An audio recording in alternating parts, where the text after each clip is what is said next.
Does my thinking prevent my happiness? Yeah, I like to say it does. More than I like to admit. Today I woke up like 5:30 this morning, prepared all my art, got it ready, printed it out, cut it, packaged it, put it in frames, you know, um, got the clothes that I made all prepared, checked it, folded it back nicely, made sure all the sizes was correct. And about 12:30, by the time I finished everything, I done talked myself out of it. And I started to believe that I wasn't good enough and that I couldn't do it for some reason. And I never moved a muscle towards the goal that I had been planning this whole week or before this week or whatever. I'm so disappointed in myself, but this is how we get here. So, my thinking does prevent my happiness sometimes, right? I'm sure it does with everybody.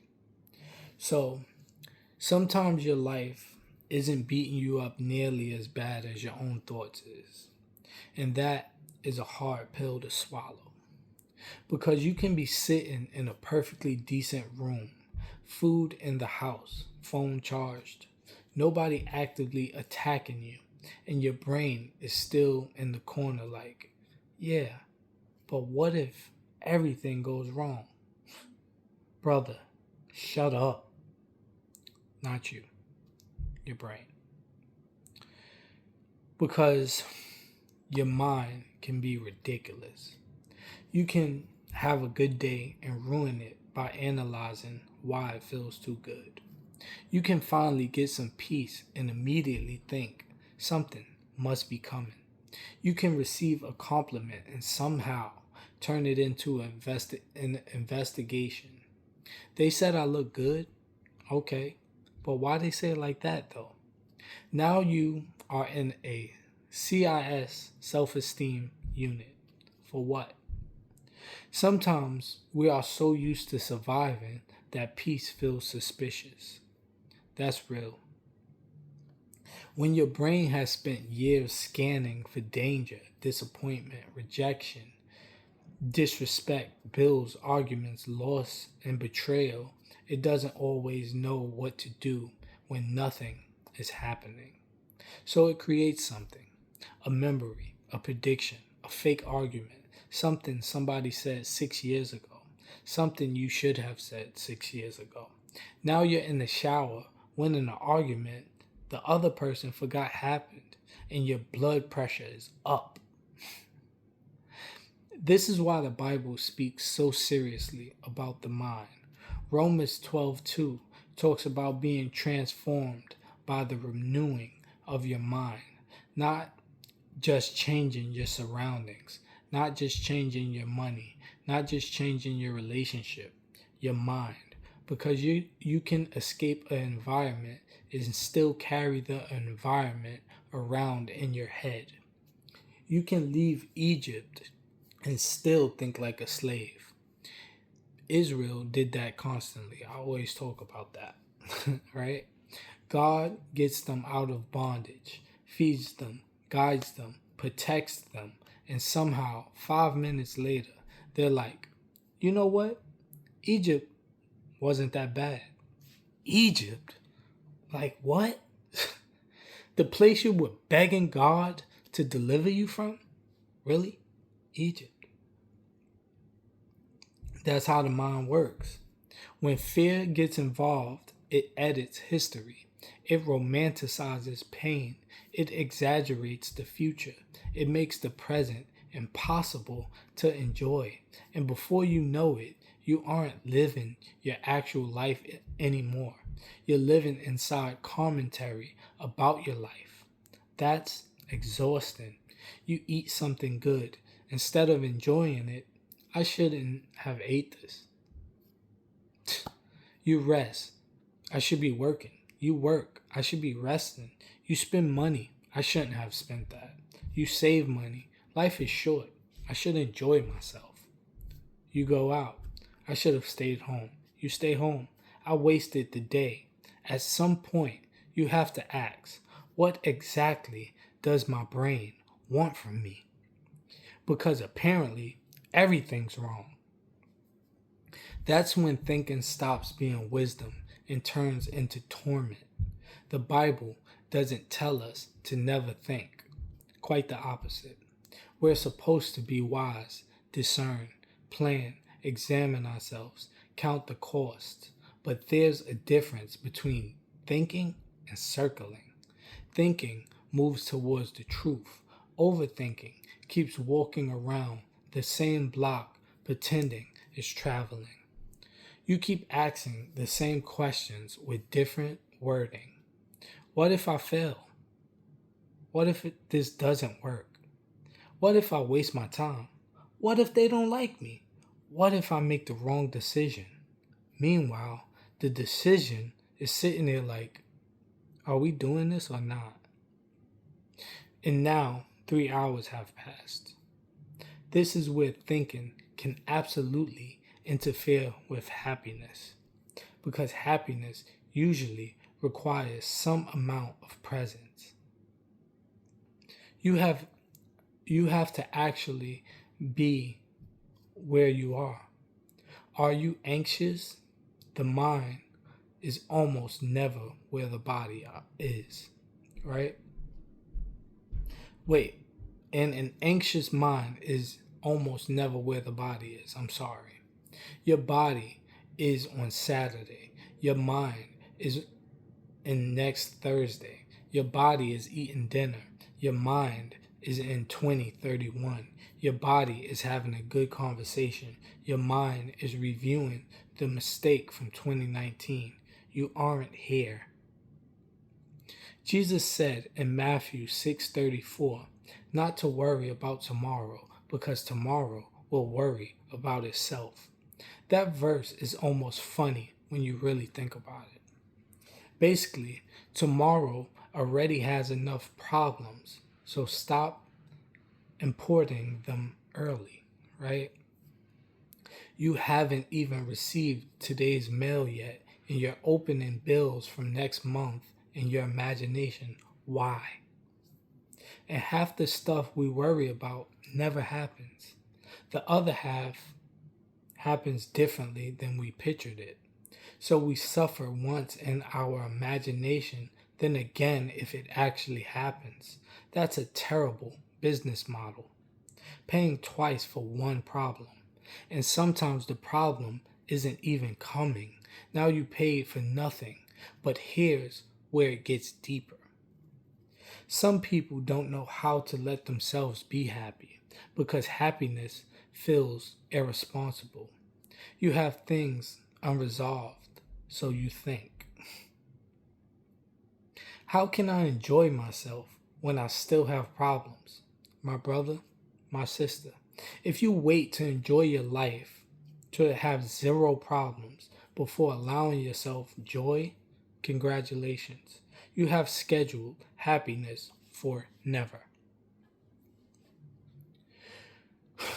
There will always be something, a bill, a relationship, a goal, a regret, something you haven't figured out, something you're waiting for, something you're healing from. Joy cannot be the trophy you receive once life becomes perfect. Biblically, joy exists in the middle of trouble. Paul writes about joy from prison. That's crazy. We lose Wi-Fi for 11 minutes and start questioning God's plan. Paul is locked up talking about rejoicing. That doesn't mean pain isn't real. It means pain does not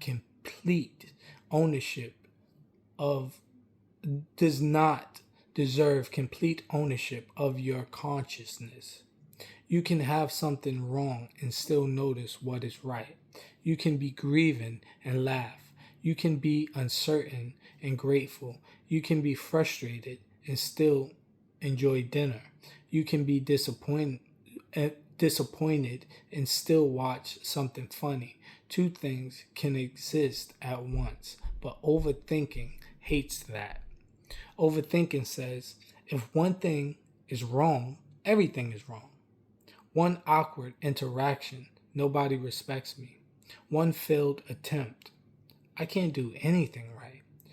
One slow month, my whole life is collapsing. Your brain loves dramatic headlines. It should work for the news. But scripture repeatedly pulls us back towards truth.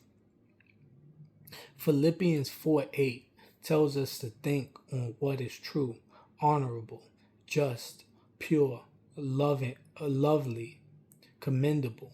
Notice, Paul doesn't say, think about absolutely everything that could possibly go wrong until you achieve enlightenment. He gives the mind direction because the mind needs direction. Otherwise, it wanders into neighborhoods it has no business being in. Okay, so that's the thing about questioning everything and confusion. You know what I mean? Like, your brain needs a direction. You can't just be wandering, questioning everything aimlessly. You're gonna get caught out there. Okay, so question everything, but do it wisely with a direction. I can't stress that enough. Okay. So, otherwise, your brain wanders into neighborhoods it has no business being in. And this doesn't mean toxic positivity. You don't have to walk around saying everything is amazing when everything clearly isn't amazing. That's fake. Biblically, thinking is more grounding than that. It says, this hurts, but God is still God. I don't know what's going to happen, but I don't have to suffer tomorrow, today. I made a mistake, but the mistake is not my entire identity. I have responsibility, but I am still allowed to experience joy. I am thinking about a problem, but I don't have to become the problem. That's different. And maybe the real question isn't, does my thinking prevent my happiness? Maybe ask, is my thinking serving me, or am I serving my thinking? Because thoughts are supposed to be examined, not worshipped. Just because you thought something doesn't make it true. That alone could free a lot of people. Your brain can literally say, they hate you. Evidence, vibes, case dismissed. Your brain, you're going to fail. Evidence, last time wasn't great. Okay, thank you for your testimony. Now sit down. Brain, since you know so much. 2 Corinthians 10:5 talks about taking thoughts captive. Meaning every thought doesn't get free movement through your head. Some thoughts need to be stopped at the border. Purpose of visit? To destroy an entire afternoon based on one unanswered text? Denied. Go home. That's spiritual discipline too. Because sometimes we think spiritual warfare has to look dramatic. Demons, visions, big battles. Sometimes the battle is at 7:42 in the morning and you have to decide whether you're going to spend the whole day agreeing with one stupid thought. That's the fight. One thought says nothing ever works out. And you answer, that's not true. Simple. No glamour, but powerful. Okay? Because once you stop treating every thought like a prophecy, you become harder to control. And maybe happiness isn't about forcing yourself to feel good all the time. Maybe happiness has more to do with giving yourself permission to experience the good that is already present without immediately interrogating it. Laugh when something is funny. Enjoy your food. Enjoy your kids. Enjoy your music. Enjoy the sunlight. Enjoy the stupid little thing that made you smile. You don't have to earn every moment of peace. Ecclesiastes repeatedly talks about enjoying the simple gifts God gives: food, work, companionship, the fruit of your labor. This is spiritual too. God didn't create taste buds and music and laughter and sunsets just for you to sit there going, yeah, but I got stuff to figure out. Of course you do. Everybody does. But when peace comes, stop cross-examining it. When joy comes, let it sit down. Offer it something to drink. Stop standing at the door like, who sent you? Sometimes nothing is wrong. Sometimes you're okay. Sometimes the day is just the day. And sometimes your mind needs to hear, we are not solving the entire human experience tonight. Go to bed. That's wisdom too. Your thoughts are powerful, but they are not your master. Your emotions are real, but they are not your God. Your fear can speak, but they do not get the final vote. So yes, your thinking can rob you of your happiness. But the beautiful part is, the same mind that learned to expect chaos can learn peace. The same mind that learned fear can learn trust. The same mind that learned to obsess can learn to release. That is the part of renewal. And maybe one day you realize life wasn't always refusing to give me peace. Sometimes peace was standing right in front of me, and I was too busy thinking to notice it. Okay? So, thank you for listening. If you like this content, don't forget to give your boy a like and subscribe. I always forget to say that, but it helps me tremendously. So, thank you. Peace.